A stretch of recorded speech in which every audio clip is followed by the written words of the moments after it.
এই হ্যাকড হওয়া টুইটারে শুধু একটি লাইন আসছে প্রস্টিটিউট। এখন যখন তিনি টুইটটা করেছেন 7 ঘন্টা থাকার পরে তাদের মনে হলো যে না, এটা একটু হ্যাক হয়েছে। আপনি চিন্তা করুন কত বড় অসার এবং অথর্ব একটা।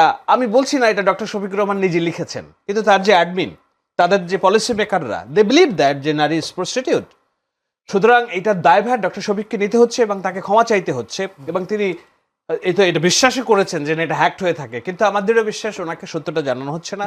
এইটা যারা জামাতের পলিসি নির্ধারণ করে, যারা বিশ্বাস করে, জামাত পরিচালিত করে এবং তাদের যে পরিচালিত বট বাহিনী, সবাই মনে করে নারী হচ্ছে প্রস্টিটিউট। একমাত্র ঢাকা বিশ্ববিদ্যালয়ের সুন্দরী ম্যাডাম মোনামি এবং ঝুমা ইনকলাব মঞ্চের এই দুইজন বাদে। একটু শাহেদ আলমের কাছে যেতে। শাহেদ আলম, আজকে দিন জুড়ে সবচেয়ে বেশি একেবারে যেটা বলে হট টক, যেটা বলে আজকে যে একটা জামাত আমিরের একটা ফেসবুক অ্যাকাউন্ট হ্যাক হয়েছে বলা হচ্ছে, এবং যদিও বলে একটা পোস্ট হয়েছে, এই পোস্টের বিরুদ্ধে যা ছাত্রদলের পক্ষ থেকে ঢাবি থেকে বিক্ষোভ করেছে আমরা দেখেছি।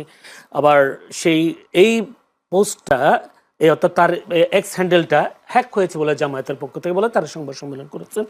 আজকে জামায়াত আমি তিনিও বলেছেন যে যারা নারীদের সম্মান করতে জানে না তারাই আইডি হ্যাক করে কুরুচিপূর্ণ মন্তব্য করেছেন। শেরপুরে পৌর পার্ক মাঠে নির্বাচনী জনসভায় তিনি এই কথা বলেন। আপনি কি দেখছেন, বা যদি বিশ্লেষণ করতে বলি কি বলবেন?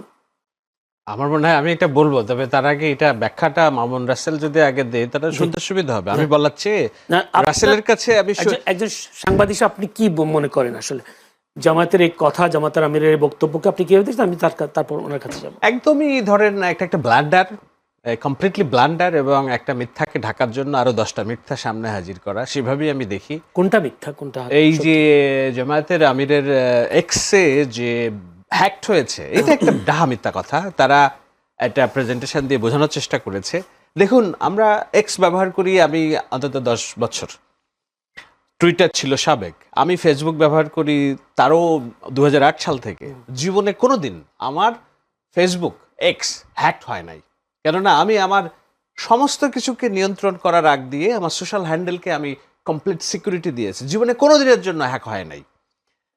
তো প্রশ্ন আসতে পারে যে আপনার সোশ্যাল এই গরম সময়ে যদি আপনার সোশ্যাল হ্যাকড হয়, আপনি যদি আপনার সোশ্যাল মুখপাত্রকে সুরক্ষা না দিতে পারেন, তাহলে আপনি কিসের নেতৃত্ব দেওয়ার কাজ করছেন, তাই না? এটা কমপ্লিটলি একটা মিথ্যা কথা। এই কারণে যে আপনার যদি এক্স হ্যাক হয় তাহলে আপনাকে ন্যূনতম 2 দিন থেকে 7 দিন পর্যন্ত অপেক্ষা করা লাগতে পারে এটাকে রিকভার করার জন্য, প্রথম কথা। দ্বিতীয় কথা হচ্ছে, যখন আপনি টুইটারকে ইমেইল করবেন যে না আমার এটা হ্যাক হয়েছে, আমার এইটার অন্য কেউ চেষ্টা করছে, তারা একটা ফিরতি ইমেইল পাঠাবে আপনাকে, একটা ওটিটি পাঠাবে আপনাকে, যে ওটিটি পাঠাবে এবং আপনি রিয়েল এটার মালিক কিনা সেটা তারা ক্রস ভেরিফিকেশন করবে, চেক করবে, দেন আপনি এটা পাবেন। ইটস নট লাইক যে একটা ফিশি ইমেইলে দিয়ে দিলাম আর 11 জানুয়ারি না কত জানুয়ারি মনে হয় যে ফিশি ইমেইলটা আসছে, আপনি আজকে খুললেন, এটা হ্যাকড হয়ে গেল।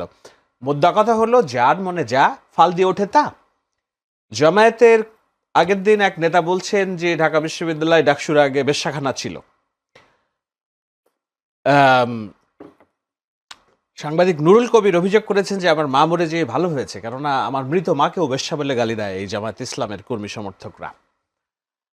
শফিকুল ইসলাম মাসুদ একটা পোস্ট শেয়ার করেছেন ওই টুইটারের স্ক্রিনশট নিয়ে, জামায়াত নেতা, যে আমিরে জামায়াতের সাথে আমি সম্পূর্ণভাবে একমত, আমাদের বেশি বাড়াবাড়ি করার দরকার নাই, ঘটনার পরম্পরাগুলো দেখেন।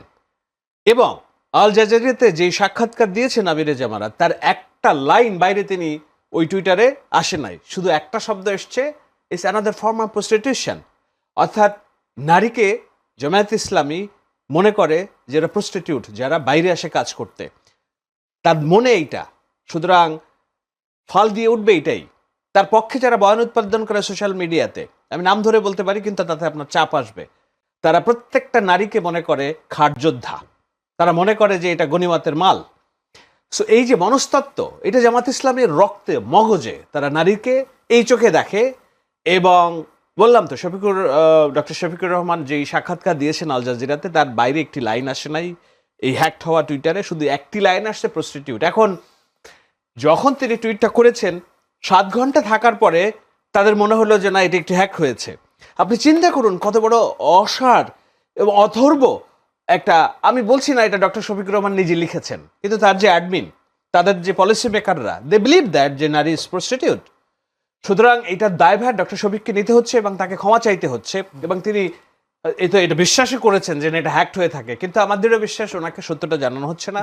এইটা যারা জামাতের পলিসি নির্ধারণ করে, যারা বিশ্বাস করে, জামাত পরিচালিত করে এবং তাদের যে পরিচালিত বট বাহিনী, সবাই মনে করে নারী হচ্ছে প্রস্টিটিউট। একমাত্র ঢাকা বিশ্ববিদ্যালয়ের সুন্দরী ম্যাডাম মোনামি এবং ঝুমা ইনকলাব মঞ্চের এই দুইজন বাদে আর সব নারী তাদের কাছে একই, খাটযোদ্ধা, prostitute. That's very disrespectful, very frustrating, and this is complete, this is disgusting.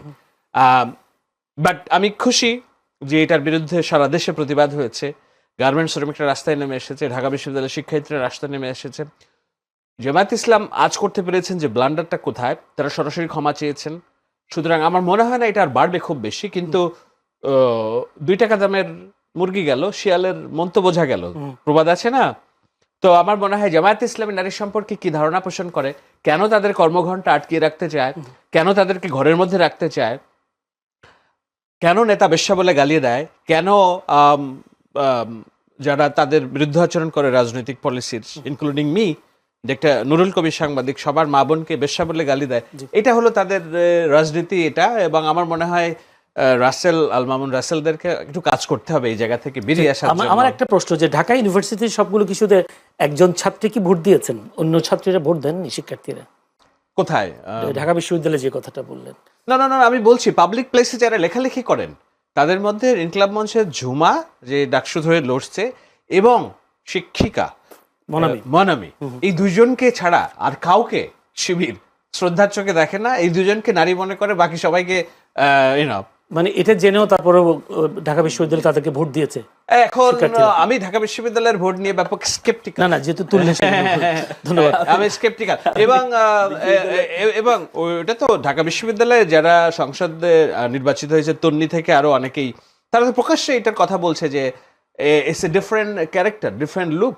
এখন আপনি আজকে সামান্তা শারমিন একটা পোস্ট শেয়ার করেছে, আপনি দেখেছেন কিনা, যে সব হচ্ছে ভেড়ার পাল, কিন্তু মাঝখানে ভেড়ার মুখোশ পড়ে আছে একটা নেকড়ে। তো সে বলছে যে আসলে আমরা সবাই মনে করেছি এটা নিষ্পাপ ভেড়া, কিন্তু ভেড়ার ভিতরে নেকড়ে দাঁড়িয়েছে। মিন করেছে জামায়াত ইসলামিক শিবিরকে যে এরা যে ভালো মানুষই নিয়ে এসেছে সামনে, আসলে এরা ভালো মানুষ না, যখন সময় আসবে এদের নেকড়ে চেহারাটা বেরিয়ে আসবে। এবং সেটা নির্বাচনের আগে একটু বেরিয়ে আসছে মনে হয়, মানে তারা অসচেতন ভাবে বের করেছে।